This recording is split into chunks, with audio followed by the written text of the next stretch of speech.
Hello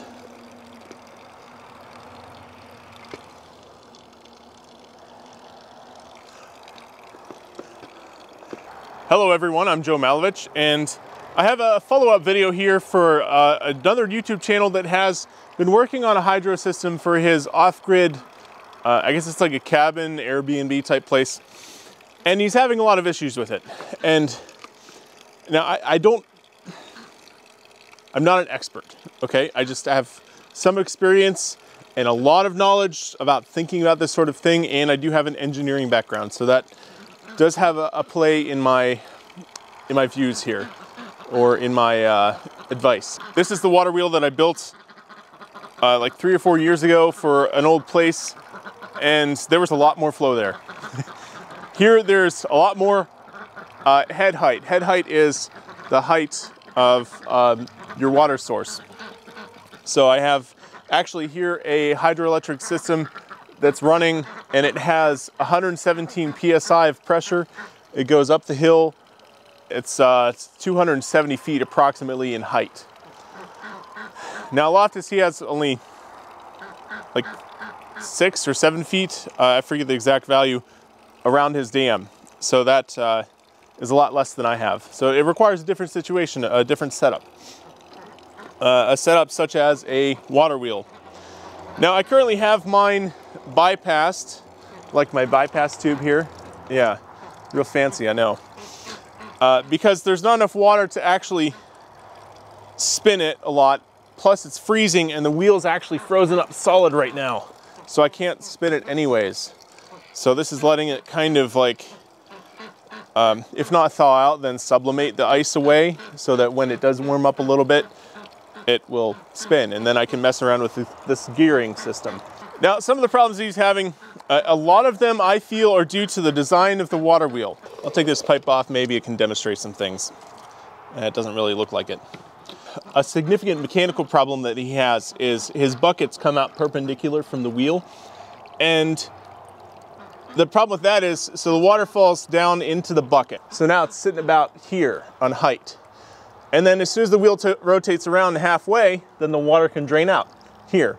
So this is his effective height. And you lose a lot of power because you're not using the entire height of the water you have available. Now, a way to fix that is to use scooped buckets like I have here. And that way, when the water gets down towards the bottom, it's still actually, you know, down here, it's still captured in the bucket mostly. If it's a lot of flow, then a lot of the water will have spilled out because it's tilted over so much. But that is a specific problem with mine because these buckets, they return perpendicular. Normally a water wheel bucket will actually be more gentle all the way to the wheel, and it'll be more closer to tangent than perpendicular. Well, that's getting cold because it's filling up. So that's one problem. Another problem is his buckets are really deep. So like mine only go down to here, but his buckets, I'm scaling it appropriately, go down to like here. So your water fills up the bucket down to here, and then it dumps out here. So that's even less power that you have. So you're losing that amount of power there. I know it doesn't seem much, but percentages add up. So to resolve that, you just make your buckets shallower, so they're a smaller portion of the diameter. But in reducing that, then you reduce your total power capacity because you're reducing the volume of the buckets. To combat that, you make the wheel wider. Now, he said in his video he can't really make his wheel wider because it's fixed design within inside those concrete pilings. But he could, and this is another thing, I don't know if he owns the property below it, which is a factor. He could extend his mill race. That's what this pipe is called, a mill race, or sometimes it could be called a flume. He could extend that out past his existing foundation and make the foundation wider. So those are a bunch of things you can do with a wheel. Now, I've been doing a lot of reading about how to design a wheel, because a big unknown is the RPM that you're going to get out of it. And upon my research, and I never really thought too hard about this, it actually depends a lot on the mill race. So we'll say that the mill race should come out, now Mike can slide a little bit, it should come out right at the very top. But also, this should be almost darn near touching this. Okay, let me tilt this up a little bit so you're not looking at the top of the screen so much. And water wheels, to a certain extent, have a design flow rate. They kind of do and they kind of don't, okay? So hear me out.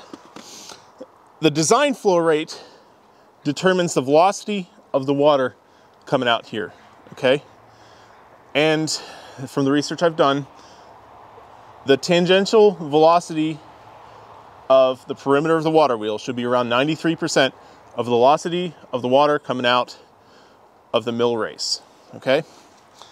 Now, the velocity of the mill race is determined by the flow rate and the pitch, and a few other things like the roughness of the pipe and the amount of fetch, if that's the right term, to get up to a steady state velocity, or a fully developed flow, I believe is the term.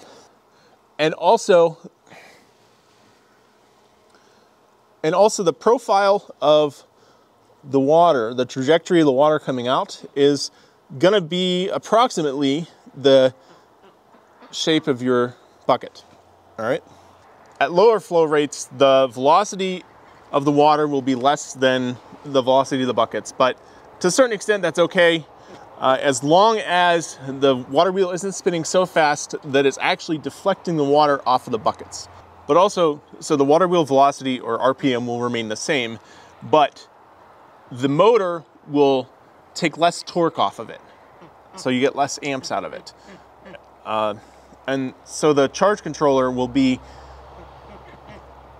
exposing the generator to the batteries. So the batteries are a load, and the charge controller will expose it less. So the water wheel will spin approximately the same speed, but you get less torque out of it. Another function that may be affecting the actual output is the drive mechanism, whether it be belt or chain. And at least in my situation, I think the chain is not the best option, because in a very wet environment, it's gonna rust, and you're actually gonna wear through the chain very fast, especially with the high torques involved at the water wheel. So high torque and water and low RPM is not good for chain. Now, it might have something to do with the ratio, but I don't really think that's the problem. To a certain extent, within the parameters of the design flow rate or design RPM of the water wheel.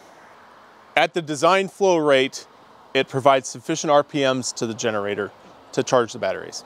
Okay, there's a lot more behind that, but that's what I can think of right now that's simple to explain. At less flow rate, the water wheel will spin at the same RPM approximately. The generator will take off less power, okay? If the batteries are nearing full and it's a direct connected electrical system, then the water wheel will spin faster as it gets full, as the batteries cannot accept the charge, up to the point where a voltage disconnect will disconnect the motor and allow it to free spin. On a water wheel, it's okay free spinning. You're not getting too fast of an RPM generally anyways. Sorry, my ducks are kind of loud. If you have a more complicated charge controller like the Midnight Solar Classic that he has, that I have, then it will seek a optimum or maximum power point depending on the settings. There's a hydro function that has a very slow seek function that will very slowly seek for the maximum power point. You can also set it to very specific voltages if you want to get a very specific RPM out of the water wheel, which may be what you want or not. I don't know, it's very complicated. So let's just say as long as his gearing is appropriate to get under like normal flow design conditions to get enough RPMs out of the motor, then it's fine. Okay, it's going to self-regulate on its own generally. There may be a few percent to be gained by increasing or decreasing the ratio. The comment that Chris Harbour had about the water wheel rotating at double the voltage that you want unloaded, it doesn't really apply to water wheels. It applies to the other turbine that he has, the other turbine that's actually sitting right there that you guys can't see. It's in the pit right there.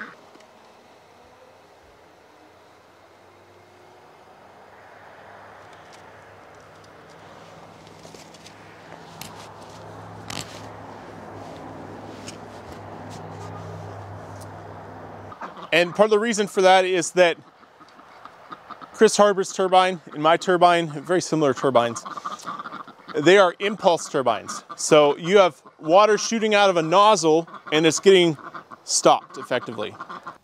Quick note, while I'm editing this video, I realized I didn't complete the thought here.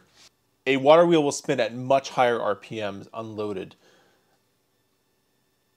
It's just the way they are. I can't really explain it better than that. And they're kind of self-regulating at higher RPMs. If you go too fast, then it's actually going to deflect the water off of the bucket, or just literally fling the water away from the water wheel, so it's self-regulating at the top speed. So half of open circuit for water wheels is generally not a good way to determine the best operating voltage or RPM. It's probably going to be significantly different. It may be a quarter of the open circuit voltage or a tenth of the open circuit voltage. It's really going to vary a lot more than an impulse turbine, like a alternator. Another function is the size of generator that you have on it. His generator is a 2,000 watt generator. And for that 2,000 watt generator, you have a lot larger bearings. A lot larger bearings mean a lot more friction. So you lose a lot of your potential power to friction. So you always want to have a right-sized generator to the amount of flow that you can expect, or your design flow. I think you mentioned sizing it to around 200 gallons per minute. And so that would be at your 7 feet of drop, I'm just guesstimating here, would be around 250 watts. So that says to me that your generator is like approximately 10 times too large. You're wasting a lot of power in the bearings. So this is my generator. Currently it's set in a constant voltage mode. It's actually 50% of open circuit voltage. So occasionally it will ramp up to open circuit and then clamp down to half of that. So right now it's doing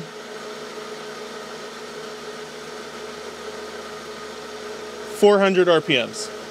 And at least in this generator, at 400 RPMs, inside that's 25 volts. Oh, there it's speeding up to check the open circuit voltage.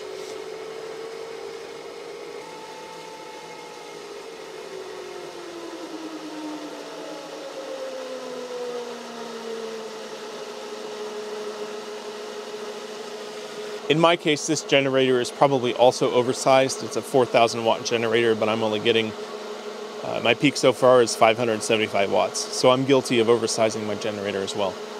Now, this generator is a 3-phase permanent magnet alternator generator, PMG, PMA, whatever. They all have the same function. Dynamo, alternator, blah, it's all the same.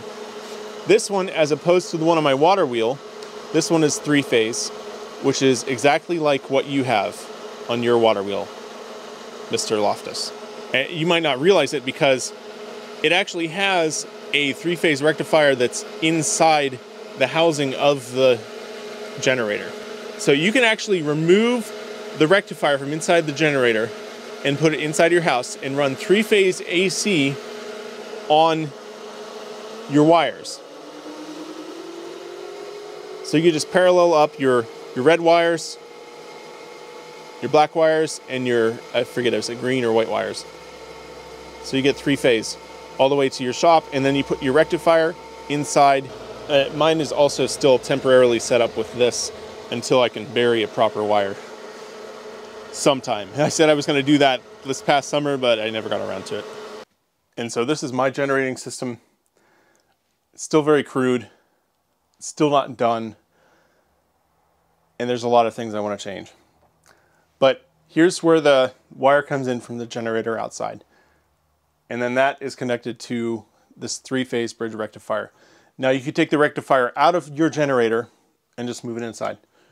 And then run those wires in parallel, like I said. And then to simplify it, you could take your 2 DC wires that come out of that and then connect that to battery with either a Xantrex C40, which is a good thing for a dump load controller, that will dump power or just ignore any power coming in when the batteries get full. So your water wheel will spin faster while the batteries are all just topped off and happy sitting there. And then you can use your Midnight Solar Classic to control the charge from your solar panels that I do recommend you get, because hydro, like you said, doesn't work in the summer, and I've experienced that too. Mine goes down to 1 gallon per minute flow, and I can't do anything with that. So I too want solar. So really, you should have multiple sources of power. You can't just rely on one, because seasonally you can get let down. Okay, so Xantrex C40, or you can use a solenoid disconnect, like was also mentioned. The problem with that is it's not going to treat the batteries very nicely. You're not going to be able to float the voltage as they get full, and it's just not going to treat the batteries how they should be treated by a proper charge controller or a dump load controller. So I have it in the percentage of open circuit voltage mode right now. And so open circuit voltage would be 44 volts. So right now it's setting at 22 volts, and I'm getting 11 to 12 watts out of it, which is 1 amp at, well, 12 volts because my batteries were dead. I have my smallest nozzle on right now to do a meager 11 watts. And that's because I don't have a whole lot of flow right now, surprisingly. We have snow, but it's not melting, and it's not actually snowing very much. So it's kind of just dry. There, it went into open circuit voltage seeking. 48, 49, 50, 51. And I switched it over to this mode earlier today, and it will probably go up and up as the bearings out there warm up. Okay, that's clearly not 50%. I must have it set to something else. Let's go see. Mode. Yep. 42%. That's why. So if we go to 50%, enter.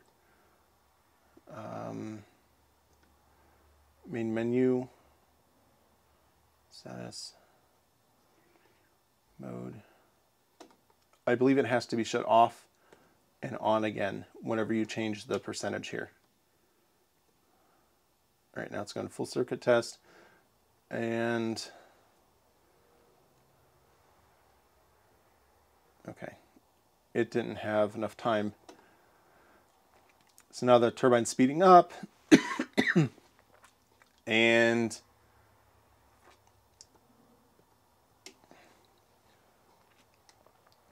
there's 50, should go down to 25.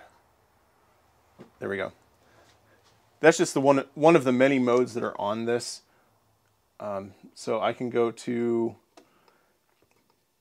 WinTrack Legacy, which is perturb and observe, which is what PO means, is it'll just constantly dither a little bit until it finds a new spot, sit there, wait, and then do it again after a certain time. What says mini sweep every time interval, which is similar to hydro. So I can put this in hydro mode.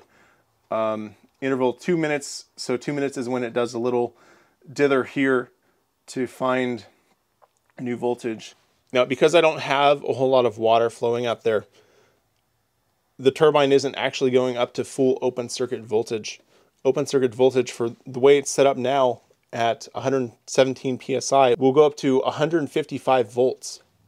But because I have less water flowing, there's friction from the bearings and the air, both windage and the cooling fan.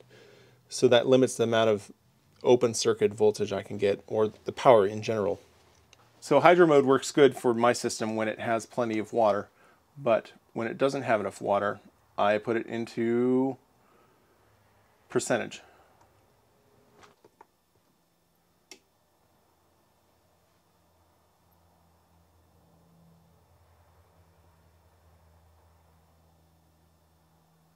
All right, I was watching your second video. It looks like your Missouri Wind and Solar whole charge contraption, it has 2 of these already installed. 2 of these, because these are only rated for, I believe, 100 amps. So for 200 amps of power output, you need 2 of them in parallel. So you have your 3-phase wires coming in. This is 3-phase AC that your generator is making directly, okay? 3-phase AC. So when you have your multimeter hooked up to that, make sure you actually put it in AC mode and check each one of the legs to make sure 1 to 2, 2 to 3, and 1 to 3, that all of them are approximately the same voltage that are going into each one of your bridge rectifiers, okay?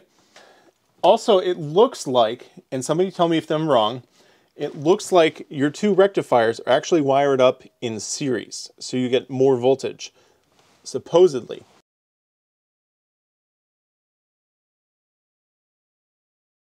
The problem with that is, I think maybe because you have the same 6 wires, well, 3 wires, 3 phases going to each one of these, that they don't like putting out something that has a common, we'll call it a common ground. I don't even know the correct term for this. Because if these are electrically connected, and on this side you're series, does that work? I don't know. I don't have another one of these to even test it out.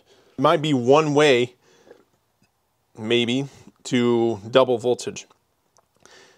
But I think in that it would be good to just remove one of these, because you're not even close to the current limit of just one.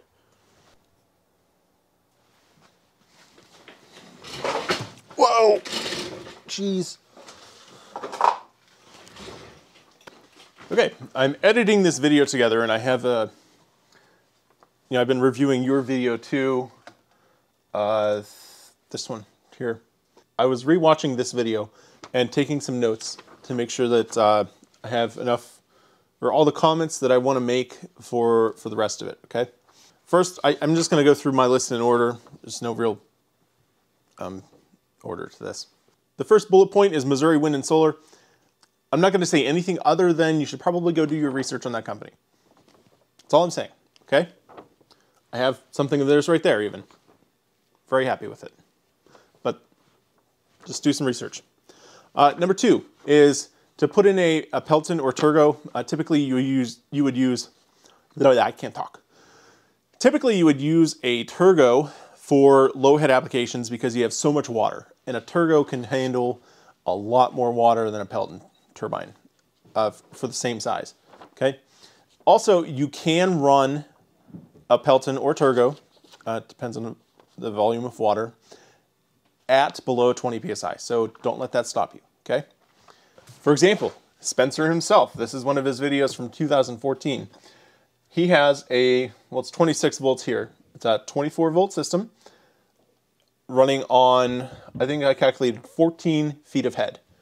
And he's getting 2.5 times 26, 65 watts, okay? So he's getting 65 watts out of this, and you probably have plenty of water to flow that.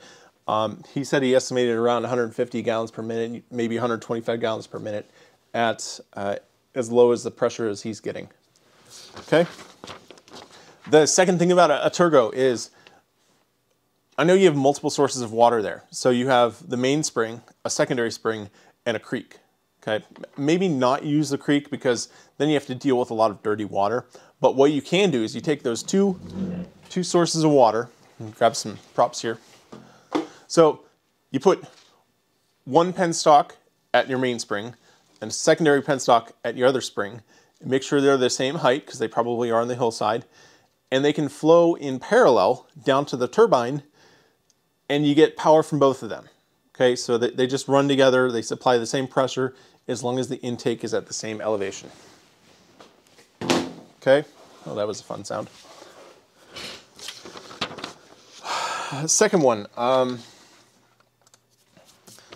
just talk about it here because I want to get this done and uploaded, is I have seen water wheels where, make this where you can see it, so the flume comes out, but the flume actually has guards on the side to prevent the water from splashing off of the water wheel, either to the sides, or imagine you could put a guard on the top to keep the water contained against the top surface of the water wheel.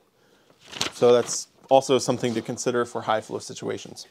People saying use a car alternator, no, don't do that. They require too many RPMs. Unless they're, well, I have it right here on my desk, unless they're modified, like this one is a WindBlue permanent magnet alternator, okay? So they took the core out of this, and they replaced it with a different permanent magnet core, okay? So this is one option. This has the rectifier built in on the back side. So you have the ground and then your positive terminal here. And this is 3-phase. It already has a rectifier inside it. You could actually take the rectifier out, put it anywhere you want, and then just run the wires from here into other wires and then travel long distances at higher voltages in AC, which is always the better thing to do. People that mentioned a ram pump, that's silly. Don't do it. Unless you want like a gravity-fed pressurized water from your spring, then yes, do that. I think that would be great video content. But do not try to pump water with a ram pump to a higher elevation to make power out of it, because it's just pointless and stupid. Don't do it. I think I mentioned earlier, yes to solar. Get the solar panels, you'll be happy. Spencer, again, I don't know if he talked with you about it, but he and I have been working on smaller diameter impellers for smaller diameter low head systems like yours. I made a 4-inch impeller for him. I think I may have even made a smaller one, but really I think it was a 4-inch that he was getting a ton of power out of and not using a whole lot of water. By a whole lot of water, I mean like 400 gallons per minute instead of 4,000 gallons per minute like an 8-inch turbine would require. So you could use one of those smaller siphon turbines like Spencer's building and selling, even in your system with intermittent flow. And by intermittent flow, not really intermittent flow, that's not a proper term, regulated pulsed flow, okay? So what you can do is you could set up if you had a 4-inch turbine, then you could hook up a 4-inch gate valve with a pump switch and a linear actuator that has stops at either end. So they make linear actuators that you could hook up to this ram here, and when the pump switch turns on, then the linear actuator cycles the length and stops. When the pump switch goes off, it cycles back and stops.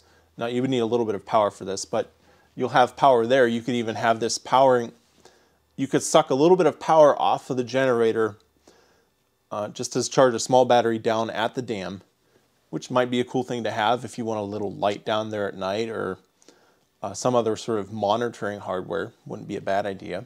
So that's definitely something that you could do. And it would probably be more efficient than a water wheel because you're using 100% of the head available, at least at your dam. And you could run the tailpipe from this. Typically you want to expand it out from a 4-inch to a 6-inch so there's less fluid friction. And you could run that 6-inch a lot further down the creek and capture more effective head that way because it'll be sucking for a larger distance. Another thing you could certainly do is put another water wheel between your spring and the pond. I think that would be cool too. Or if you rebuild the water wheel, I know you don't want to do that, but you could take the old water wheel and put it up near the house as a decoration, powered by that spring water, okay? So this has been Joe Malovich. There are links in the description for pretty much everything that I've talked about that I could find. Some of them are affiliate links. Buying those, no cost for you, supports my channel, okay? And just as a little teaser for everybody, I know my water wheel out there had a generator motor on it, but I think it was too big. So I've been working on trying to convert one of these to make just a little bit of power because I don't have a whole lot of power there available in the first place. And I built my own, so this is a stepper motor. This is a NEMA 17 stepper motor. And I have it hooked up to 2 rectifiers. So AC on one side, DC on the other, but there's 2 phases on this. So there's 1 phase and another phase, and then some capacitors to even out the power, and just spinning it casually in my hand, I'm making enough voltage to light up those LEDs at a fairly low RPM, which is impressive for any small motor to put out, you know, usable amounts of power at low RPMs. So there's a little teaser for you guys. Now this is going to be set up with a timing belt. I have some Gt2 You're not going to focus on that, are you? There we are. Gt2 Timing Belt. And if I put this, what is this? So this is 157 tooth to this, which is, what is it, 16 tooth, I think? You know, I get pretty good power output out of that. Or, I even installed this. I don't even know if I have video for that. It didn't work. I didn't have enough water, it didn't make enough voltage, so it's the same problem that you're having. Where is it? So I designed and printed this. This is a 320 tooth pulley, timing pulley. If I can get it lined up here.